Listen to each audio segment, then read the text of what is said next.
Let's see कि ऐसा हिनी ने क्या डिफेंड किया था, डिफेंस ऑफ पोइट्री उसने फिर किस तरह से किया था। अभी तो हमने सारी पोइट्री की बुराइयां ही सुनी है कि पोइट्री के अंदर ये खामियां हैं। अच्छा, हिनी है या फिर जो है at the end Philip Sidney है, let's see. At the end में आपको कंक्लूड करूंगी, फिर आपका तजस्सुस खत्म हो जाएगा कि इन दोनों ने किस तरीके से डिफेंड किया था। इतनी आम लोगों ने बुराइयां सुनी है अभी पोइट्री के बारे में कि पोइट्री तो बहुत ही बुरी होती है। लेट्स सी कि अब इसके अंदर ऐसी क्या अच्छाइयां हैं जो पोइट्री ने भी, जो सीमस इनी ने भी बयान की है डिफेंस ऑफ पोइट्री में, रीड्रेस ऑफ पोइट्री में। ठीक है, तो हिनी डिफेंस ऑफ पोइट्री, और how was Heaney defended poetry in his redress of poetry, कि हिनी ने किस तरीके से डिफेंड किया पोइट्री को इन रीडर्स ऑफ पोइट्री में। Seamus Heaney, an Irish poet and writer, was born in 1939 and awarded the Nobel Prize in 1995. He is the most prolific writer of the modern era. He presents his view with green force and bright our logical style. In the readers of poetry, he had tied to the defense of poetry as a literary form. He has tried to defend poetry as a literary form, its function and its practicality in the real world. By redress, he means reparation of satisfaction or compensation for.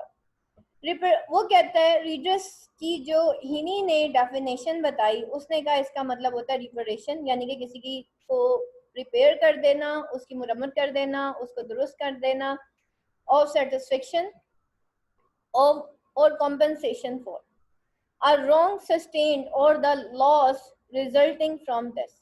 और जो है एक उसकी ऐसे मुरम्मत करना of satisfaction या compensate कर देना फॉर जिसके लिए उसको, या एक रॉन्ग सस्टेन या जो लॉस जो है वो इसकी वजह से जो है हो गया हो, पोइट्री की वजह से हो गया, उसको रिपेयर करना है। Over the year as in the art of poetry, as the art of poetry has been greatly criticized. Many have rejected it, calling it a foolish form of escapism and pack of life. Plato, the Greek philosopher, attacked poetry in the hardest possible way. To him, every poet is an imitator, and therefore, like other imitators, he is twice away from the truth. Plato attacked poetry on intellectual, ethical, and emotional ground. On the intellectual side, he says the poets have no knowledge of truth. Since they imitate only appearances, thus poetry can tell us nothing about this world of reality. The moral or ethical objection of Plato against poetry was the telling of lie. और ये जो moral या ethical objection थी of Plato against poetry, वो क्या थी? Was the telling of lie. According to Plato, poetry feeds those emotions which should be starved. It makes emotion control us when we might have controlled them. In emotional poetry, reason is dominated by emotion. ये मैं आपको इसलिए detail नहीं बता रही इस paragraph के बारे में क्योंकि इसको ऑलरेडी अभी हम पहले पढ़ चुके हैं। Aristotle was the great disciple of Plato who tried to show that poetry was not only pleasant but also useful for men in society. Aristotle जो कि प्लाटो का ही शागिर्द था, वो कहता है, उसने ये शो किया कि पोइट्री जो है वाज नॉट ओनली प्लेजेंट, सिर्फ खाली प्लेजेंट नहीं है, बट आल्सो यूजफुल। ये यूजफुल भी है फॉर मैन एंड सोसाइटी, यानी कि सिर्फ उसके एस्थेटिक प्लेजर्स नहीं है पोइट्री के, बल्कि ये एक सोसाइटी के अंदर उसकी फायदे के लिए भी यूज हो सकती है। तो Aristotle observe that poetry is not concern so much with what is but what ought to be. और वो ये ऑब्जर्व करता है कि पोइट्री इस चीज से कंसर्न नहीं है कि क्या है, ठीक है, बल्कि पोइट्री इस चीज से कंसर्न करती है कि क्या हो सकता है या क्या होना चाहिए, ठीक है, कितनी प्रोग्रेस हम कर सकते हैं। तो वो प्रेजेंट से डील नहीं करती पोइट्री, बल्कि क्या होना चाहिए वो इससे डील करती है, यानी कि टुवर्ड्स प्रोग्रेस डील करती है। There was the controversial remarks about poetry that was Heaney to defend it in readers of poetry. Heaney has tried to defend poetry on practical ground. In his defense of poetry, he quotes gives personal he quote his quotes give personal views and refers to different poems as well. अब वो different points का reference देगा, ठीक है। अब देखिए मैंने आपको बताया था कि जब हम ऐसे लिखते हैं तो ऐसे के अंदर एक थीसिस लिखा जाता है। थीसिस को डिफेंड करने के लिए आर्गुमेंट दिए जाते हैं, आर्गुमेंट्स लिखे जाते हैं, ठीक है। और फिर उसके बाद एंटीथीसिस लिखा जाता है, यानी कि ऐसे कभी भी अगर आपको कोई क्वेश्चन आ जाए ना, who is the hero of paradise lost, तो कभी भी आपने ये नहीं लिखना कि फलाना is the hero of paradise lost और फलाना है ही नहीं हीरो ऑफ पैराडाइज लॉस्ट का। सबसे पहले थीसिस लिखा जाता है। थीसिस को स्ट्रॉन्ग करने के लिए आर्गुमेंट्स लिखे जाते हैं। उसके बाद एंटीथीसिस लिखा जाता है, यानी कि उसकी ऑपोजिट व्यूज लिखे जाते हैं कि इसका दूसरा व्यू क्या है, इसकी दूसरी सोच क्या है। अभी तो हमने थीसिस पढ़ा था कि जनाब पोइट्री के अंदर ये मुखालिफत हुई, ठीक है। और अब हम उसका एंटीथीसिस पढ़ रहे हैं कि क्या वाकई पोइट्री जो है वो कुछ ऐसी चीज है जो सोसाइटी में इस्तेमाल हो सकती है। और फिर उसको डिफेंड करने के लिए जो हीनी है वो डिफरेंट रेफरेंसेस कलेक्ट करेगा, वो अब आपको बताएगा। जैसे एडवर्ड सैड में हमने कल्चर एंड इम्पीरियलिज्म में डिफरेंट राइटर्स को, डिफरेंट नॉवेलिस्ट को हमने डिस्कस किया था। Same is the case with the Seamus Heaney. अब यहाँ पे भी हम डिफरेंट राइटर्स को, डिफरेंट पोइट्स को डिस्कस करेंगे। The first poem quoted in this book is George Herbert's The Pulley. The subject matter of the poem is the importance of eternity. Our earth is a reality of an open daylight, but existence of the next world is another type of reality. अब वो जो है poem coat करता है George Herbert की the पुली। अब इस subject matter का जो सब्जेक्ट मैटर था ना इस पोएम का, वो था इम्पोर्टेंस ऑफ एटर्निटी। एटर्नल क्या, एटर्नल एक ऐसी दुनिया को रहते हैं जो हमेशा, कहते हैं जो हमेशा रहेगी, रहती दुनिया को हम एटर्नल वर्ल्ड कहते हैं, यानी कि आखिरत की दुनिया, जन्नत है, दोज़ख है, आखिरत की दुनिया है। अच्छा, वो कहता है the earth is reality of an open daylight. Earth जो है वो रियलिटी है ओपन डे लाइट की, but the existence of the next world is another type of reality, ठीक है। अब ये जो एक और दुनिया है, ये तो भाई एक और वर्ल्ड ऑफ रियलिटी है, ठीक है, ये भी एक रियलिटी है। This is the sixth sense present in the poetry that combines the two realities. और ये हमारी सिक्स्थ सेंस होती है जो कि इन दो रियलिटीज को आपस में कंबाइन करती है। देखिए जो चीज नजर आ रही है उसका तो सबको ही पता है, लेकिन जो चीज नजर नहीं आ रही, अल्लाह ताला ने ये सोच इंसान के अंदर इल्हाम कर दी है, और इसको कहते हैं सिक्स्थ सेंस।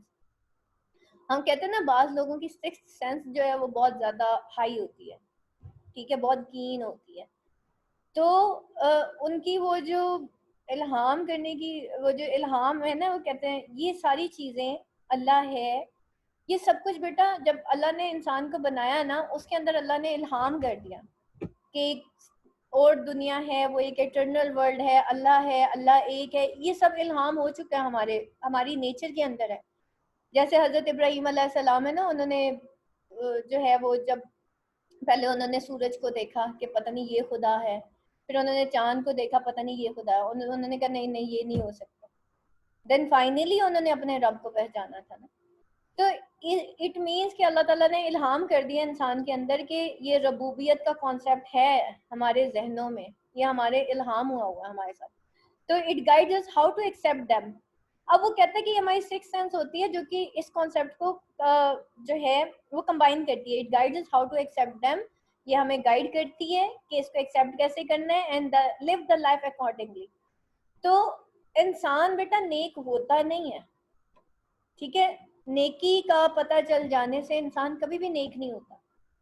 इंसान नेक उस दिन होता है जब रोज वो अपनी मौत को याद करता है और उसको ये पता होता है मैंने मरने के बाद अपने रब के सामने पेश होना है। एटर्नल वर्ल्ड का जब तक कॉन्सेप्ट है ना इंसान के दिमाग में, तो वो नेकी करेगा। जब देखिए अब एग्जाम्स को 3 महीने रह गए हैं, यहाँ पे 90% लेट कमर्स बैठे हुए हैं। द रीजन, अभी पता है 3 महीने बाद पेपर होने हैं, ठीक है। तो जब तक इंसान के अंदर इम्तिहान का कॉन्सेप्ट नहीं होगा ना, वो पढ़ता भी नहीं है। सेम इज द केस जब हम अपनी मौत को भूल जाते हैं, हम अपनी आखिरत को भूल जाते हैं, जब हम अपनी एटर्नल वर्ल्ड को भूल जाते हैं, तो हम दुनिया के अंदर खो जाते हैं, हमें फिर राइट एंड रॉन्ग सब भूल जाता है, सब मिक्सअप हो जाता है।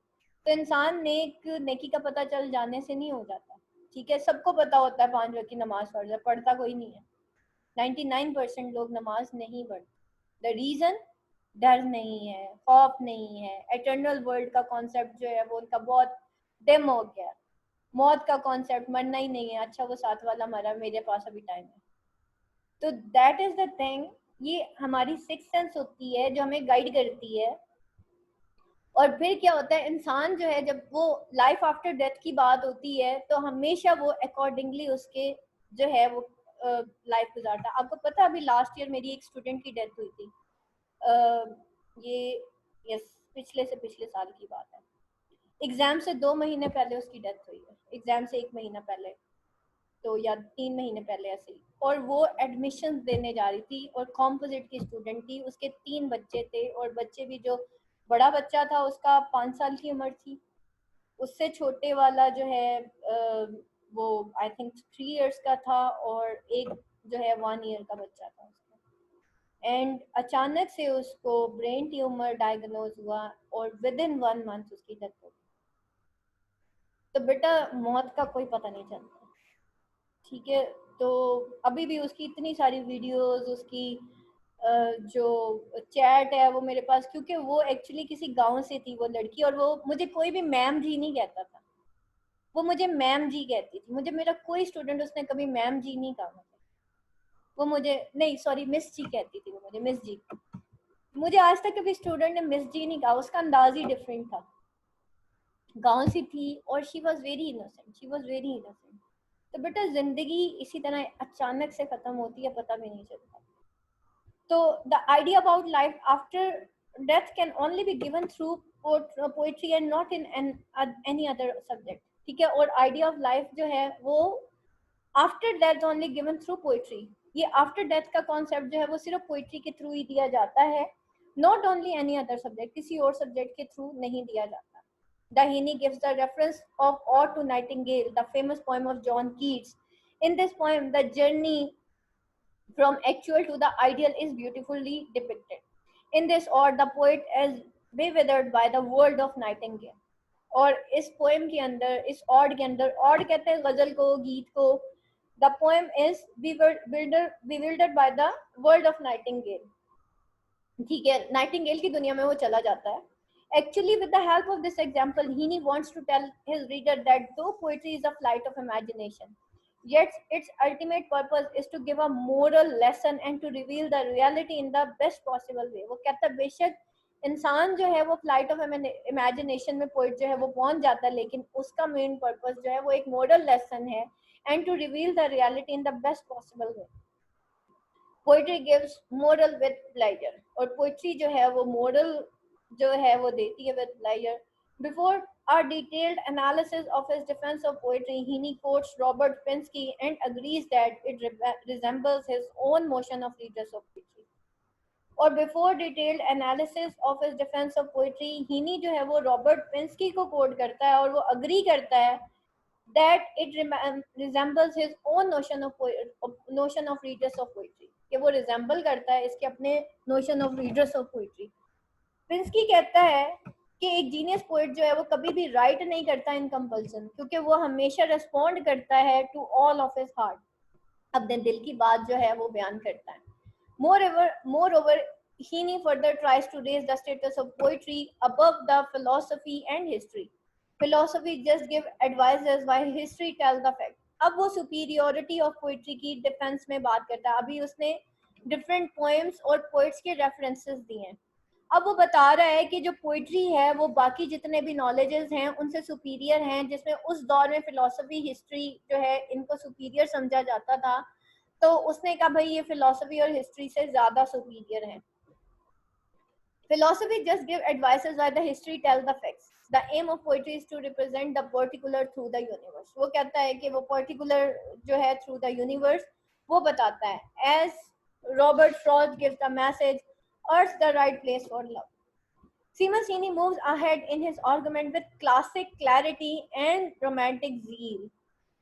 सीमस हीनी जो है वो आगे चलता है अब अपने आर्ग्यूमेंट्स में एक क्लासिक क्लैरिटी के साथ वजाहत के साथ और एक रोमांटिक जील के साथ। रोमांटिक को ही कहते हैं, एक इमेजिनेटिव वर्ल्ड को कहते हैं रोमांटिक वर्ल्ड, ठीक है, real world and then romantic.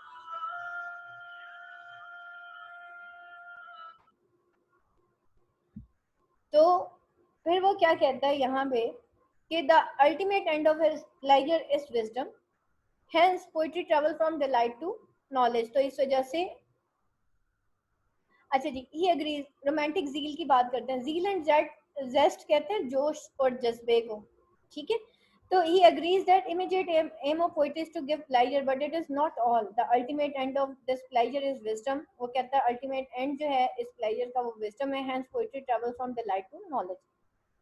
As far as the composition of poetry is concerned, it is neither simple nor emotional balance. Good poetry involves the interplay of the conscious and unconscious efforts of poetry. Herbert Reed tries to sum up the process of composition of an accurate way. Good poetry is never an immediate reaction to provided cause. The sensations must be allowed to sink deep in our mind. In the process of imagination, the sensations revive with the unity of elements is an expression is formed which is called poetry. Wordsworth, a famous poet, defends poetry as Wordsworth की ये poetic Dickson है, इसको poetic Dickson यानी कि उसने किस तरीके से पोइट्री की डेफिनेशन बयान की थी। उसने कहा था poetry is the spontaneous overflow of powerful feeling. It takes its origin from emotions recollected in tranquility. वो कहता पोइट्री जो है वो स्पॉन्टेनियस ओवरफ्लो है पावरफुल फीलिंग्स का, ठीक है। इंसान की जो मतलब एक पावरफुल फीलिंग्स जो है उसका स्पॉन्टेनियस ओवरफ्लो है, और ये सिर्फ उस वक्त होता है, it takes its origin from emotions, ऐसे इमोशंस जो कि रिकलेक्ट होते हैं इन ट्रैंक्विलिटी, उसके सुकून की हालत में, उसके अकेलेपन की हालत में, और ट्रैंक्विलिटी पुरसकून हालत में जो रेज होते हैं इमोशंस, पोइट्री उन पावरफुल इमोशंस का नाम है, उनके ओवरफ्लो का नाम है। Another charge against poetry is that what can be the function of poetry in a depressed era? Can poetry play a practical part in our life? तो वो कहता है कि भाई क्या हमारा क्या प्रैक्टिकल पार्ट जो है पोइट्री हमारी लाइफ के अंदर जो है वो प्ले करती है। तो यहाँ पे हम देखते हैं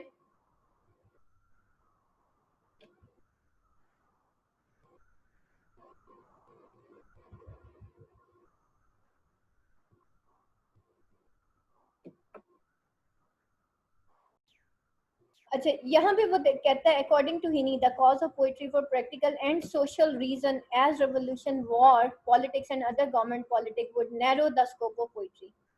और वो कहता है कि यूज ऑफ प्रैक्टिकल और सोशल रीजंस को देखा जाए तो as revolution wars politics and other government politics, तो स्कोप ऑफ पोइट्री नैरो हो जाता है। जैसे मैंने कहा ना, अब आप देखें ना वो धरनों में वो जो आया था गाना एक, सोच लो तो सोच लो तब्दीली आई रे, क्या था, व्हाट डज दिस, उसको पॉलिटिकल रीजंस के लिए जब हम जो है यूज करते हैं ना पोइट्री को, तो उसका स्कोप कम हो जाता है।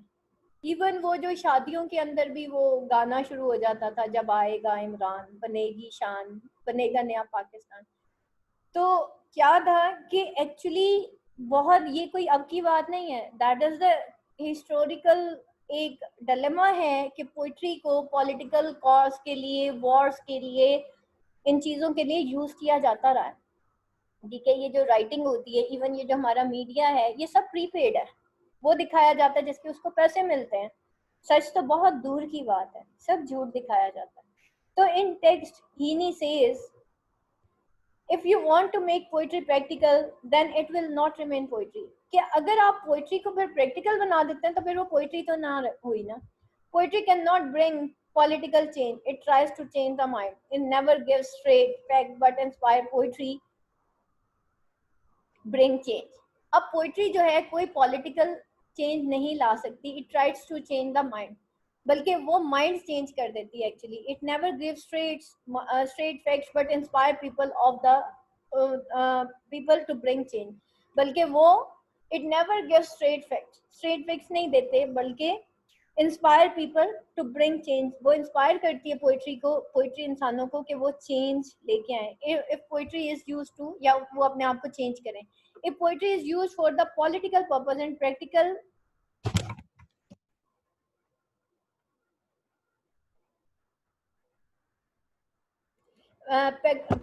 I think negligencies लिखा हुआ है, या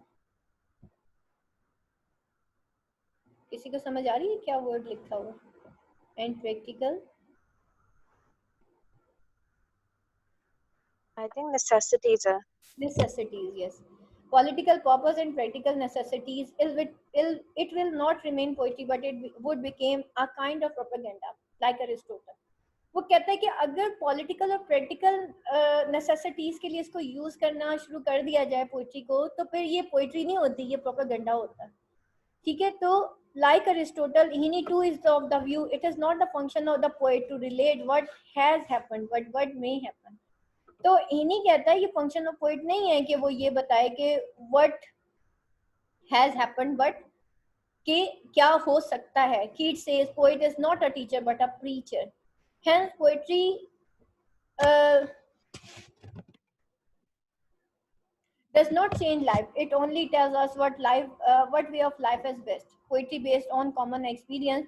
The function of poetry and the approach of poets should be unbiased, because a poet is representative of humanity talking to math, not nation or politician. Wordsworth called poetry the most philosophical of all writings, the breadth and finer spirit of all writings।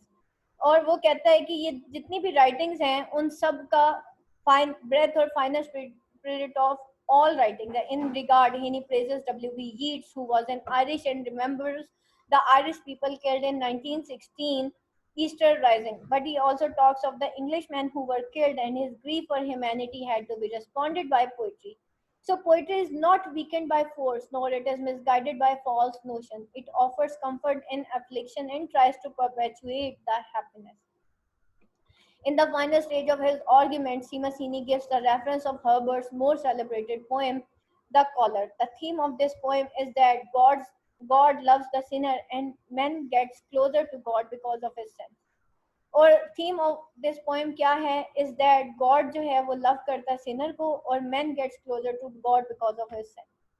ठीक है, तो God जो है Sinner से मोहब्बत करता है और मैन जो है वो अपने सिन की वजह से गॉड के करीब हो जाता है। This is the reality of human life and presented beautifully by poet. और ये जो है रियलिटी ऑफ लाइफ है और प्रेजेंट किया जाता है ब्यूटीफुली बाय द पोएट। ये बेटा आज आपका जो है रीडर्स ऑफ पोइट्री के जो मेन क्वेश्चंस हैं वो एंड हो गए। आज मैं आपको एक असाइनमेंट शेयर करती हूँ, कल हम इंशाल्लाह इसके पास्ट पेपर्स जो हैं उनको डिस्कस करेंगे। अभी और असाइनमेंट बेटा मैं इंशाल्लाह आपको 11 AM तक